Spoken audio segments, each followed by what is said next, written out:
नमस्कार मित्रांनो, स्वागत आहे तुमचे यूट्यूब चॅनल मराठी मॅथमॅटिक्सवर।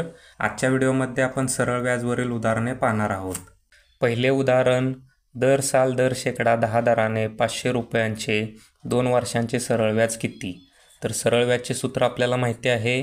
सरळ व्याज बरोबर मुद्दल गुणिले दर गुणिले काळ छेद 100। त्यानंतर इथे जर किमती टाकल्या तर मुद्दल दिलेली आहे 500, त्यानंतर दर दिलेला आहे 10 आणि काळ दिलेला आहे 2 वर्ष आणि छेद 100। त्यानंतर हे जर सोडवले तर या दोन शून्याला हे दोन शून्य कॅन्सल झाली। त्यानंतर 10 पंचे 50, 50 दुनी 100, तर इथे सरळ व्याज आपल्याला मिळाले 100 रुपये आणि 100 रुपयाचा पर्याय क्रमांक हा बी आहे। पुढचे उदाहरण, दर साल दर शेकडा 20 दराने 3000 रुपयांचे 3 वर्षांचे सरळ व्याज किती? तर सरळ व्याजचे सूत्र आपल्याला माहिती आहे। सरळ व्याज बरोबर मुद्दल गुणिले दर गुणिले काळ छेद 100। त्यानंतर यामध्ये जर आपण किमती टाकल्या तर मुद्दल आहे 3000, त्यानंतर दर आहे 20 आणि काळ आहे 3 वर्ष आणि छेद 100। त्यानंतर इथे जर संक्षिप्त रूप दिले तर या दोन शून्याला हे दोन शून्य गेले। त्यानंतर 3 दुनी 6 आणि 6 त्रिक 18, त्यामुळे 18 इथे लिहिले आणि हे दोन शून्य आहे तसे पुढे लिहून टाकले।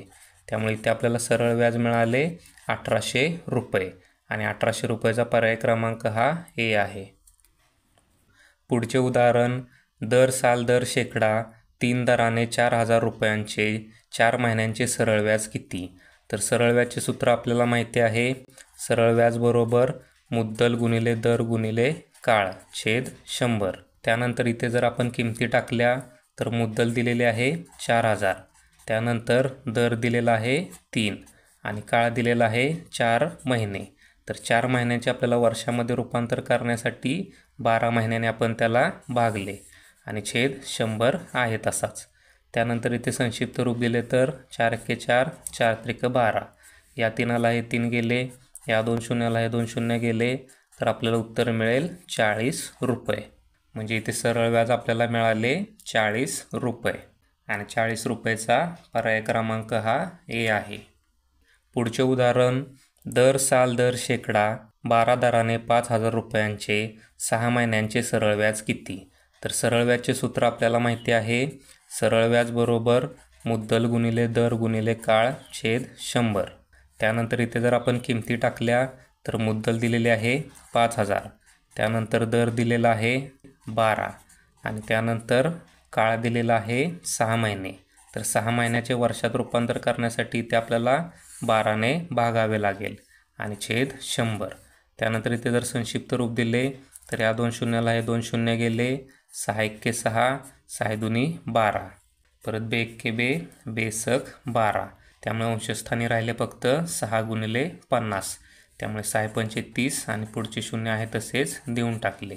त्यामुळे इथे आपल्याला सरळ व्याज मिळाले 300 रुपये आणि 300 रुपयाचा पर्याय क्रमांक हा सी आहे। पुढचे उदाहरण, दर साल दर शेकडा 10 दराने 1000 रुपयांची 2 वर्षांची रास किती? तर सुरुवातीला आपल्याला सरळ व्याज काढावे लागणार आहे। त्यामुळे इथे सरळ व्याजच्या सूत्रानुसार सुरुवातीला मुद्दल लिहिली 1000, त्यानंतर दर दिलेला आहे 10 आणि त्यानंतर काळ दिलेला आहे 2 वर्ष छेद 100। त्यानंतर हे जर सोडवले तर या दोन शून्याला हे दोन शून्य कॅन्सल झाले। त्यानंतर 10 10 100 आणि 100 दुनी 200, त्यामुळे सरळ व्याज मिळाले आपल्याला 200 रुपये। परंतु आपल्याला रास विचारले आहे, तर रास बरोबर सरळ व्याज अधिक मुद्दल। तर मुद्दल दिलेले आहे गणितामध्ये 1000 आणि रास आहे 200, त्यामुळे इथे आपल्याला उत्तर मिळेल 1200 रुपये। म्हणजे रास आपल्याला मिळाली 1200 रुपये आणि 1200चा पर्याय हा ए आहे।